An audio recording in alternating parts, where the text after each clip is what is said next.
Hello বন্ধুগণ, কেমন আছেন সবাই? আশা করি ভালো আছেন, আমিও ভালো আছি। নতুন একটা দিনে নতুন একটা ব্লগে সবাইকে স্বাগতম।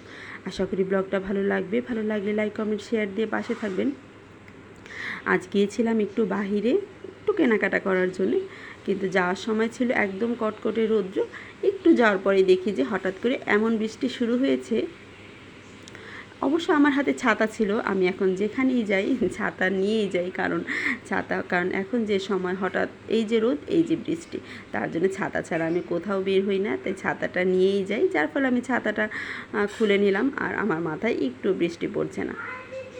তারপরে কি টুকটাক কেনাকাটা করে চলে আসলাম বাসায়। আর বাসায় আসার পরে আমার তো গলা শুকিয়ে গেছে, কারণ প্রচুর পরিমাণ গরম ছিল। আর যতই বৃষ্টি হোক, খুব বেশি হয় নাই, 5 মিনিট না 10 মিনিট হয়েছে, তারপরে একাই থেমে গেছে। আসার পরে এক গ্লাস প্রাণ জুড়িয়ে জল খেয়ে নিলাম। আর আমার না হঠাৎ করে আজকে নুডলস খেতে ইচ্ছে করলো। নুডলস আমি সচরাচর খুব বেশি খাই না, কিন্তু আজকে কেন জানি হঠাৎ মনে হলো যে একটু সবজি টবজি দিয়ে একটু নুডলস রান্না করি। কিন্তু আমাদের বাসায় যে সবজিগুলো আছে ওই সবজিগুলো নুডলসের মধ্যে দেওয়ার মতো না।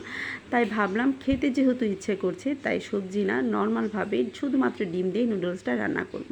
এই যে ডিম দিয়ে দিলাম, তারপর এটার মধ্যে দিয়ে দিলাম হলো পেঁয়াজ। যদিও পেঁয়াজটা আগে দেওয়ার দরকার ছিল, কিন্তু আমি পরে দিলাম। এখন এটার মধ্যে পরিমাণ মতো লবণ দিয়ে খুব ভালোভাবে ভেজে নিচ্ছি। আর নুডলসটা আমি আগে সেদ্ধ করে নিয়েছি, এখন এটার মধ্যে দিয়ে দিলাম হলো সেদ্ধ করা নুডলস। আর নুডলসগুলো আমি ভেঙে দিয়েছি যাতে আস্তে আস্তে না থাকে। আস্তে আস্তে খেতেও ইচ্ছে করছে না, মনে হলো আর কি একটু গুঁড়ো গুঁড়ো করে দিলে ভালো লাগবে, তাই একটু গুঁড়ো গুঁড়ো করে দিলাম। এখন এটাকে খুব ভালোভাবে ভেজে নেব। আর প্রথমে এটাকে হালকা করে ভেজে তারপর এটার মধ্যে দিয়ে দিলাম হলো মশলা। এই যে দেখুন, প্যাকেট মশলা দিয়ে দিচ্ছি। আর বাড়তি কোনো কিছুই দিব না, কারণ ডিমের জন্য তো পরিমাণ মতো লবণ দিয়ে দিয়েছি। এখন এটার মধ্যে যদি বাড়তি লবণ দিই তাহলে লবণ বেশি হয়ে যাবে, আর লবণ বেশি হলে আমি একদম খেতে পারি না। লবণ কম হলে আমি খেতে পারি, কিন্তু বেশি হলে আমার একদমই খাওয়া চলে না। যার ফলে এখন দিয়ে দিলাম মশলাগুলো দিয়ে। এখন এটাকে খুব ভালোভাবে ভেজে নেব।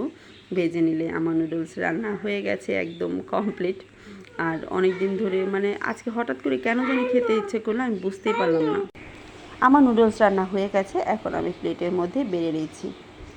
এই যে দেখুন, দেখতে কিন্তু বেশ হয়েছে, খেতে যে কেমন হবে সেটা বলতে পারছি না, খাবার পরে বোঝা যাবে আর কি।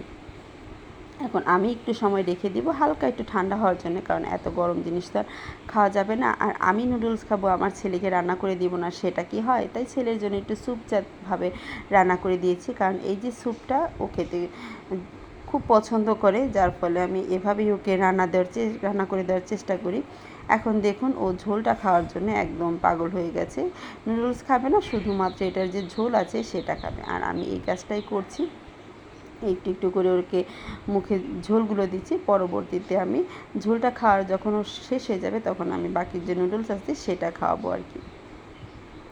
এই যে দেখুন, খাওয়াতে এখন ওর অনীহা এসে পড়েছে, খাবে না বলছে। যাই হোক, কে খাওয়াতে খাওয়াতে আমার নুডলসটি একটু ঠান্ডা হয়ে গেল। আর এখন আমি খেয়ে নিচ্ছি। এত স্বাদ লাগছিল, এত ভালো লাগছিল, আসলে ইচ্ছে করছিল খেতে। সেটা যদি পারফেক্টভাবে বানিয়ে খাওয়া যায় তাহলে কিন্তু বেশ স্বাদ লাগে। আমার ক্ষেত্রেও সেম হয়েছে, রান্নাটাও খুব ভালো হয়েছে, আর যার ফলে খেতেও কিন্তু খুব ভালো লেগেছে। এই যে খাওয়া দাওয়া করে নিয়েছি। আর এখন রাতের বেলা খাবার দাবার ওইভাবে কোনো কিছু করে না, শুধু আলু ভর্তা ভাত। আমার কিন্তু ভর্তা ভাত খেতে খুব ভালো লাগে।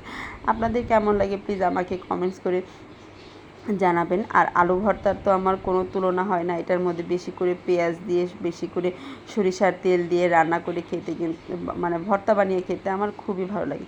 যদিও কাঁচামরিচ থেকে আমার শুকনো মরিচটা বেশি ভালো লাগে, কিন্তু যাই হোক, আজকে কাঁচামরিচ দিয়ে কোনো সমস্যা নাই। সবসময় যে একরকম খেতে হবে সে তো আর কথা না। যাই হোক, আমি এদিকে খাওয়া দাওয়া করতে থাকি আর আপনাদের কাছ থেকে বিদায় নিয়ে নিচ্ছি। আজ এ পর্যন্তই, টাটা।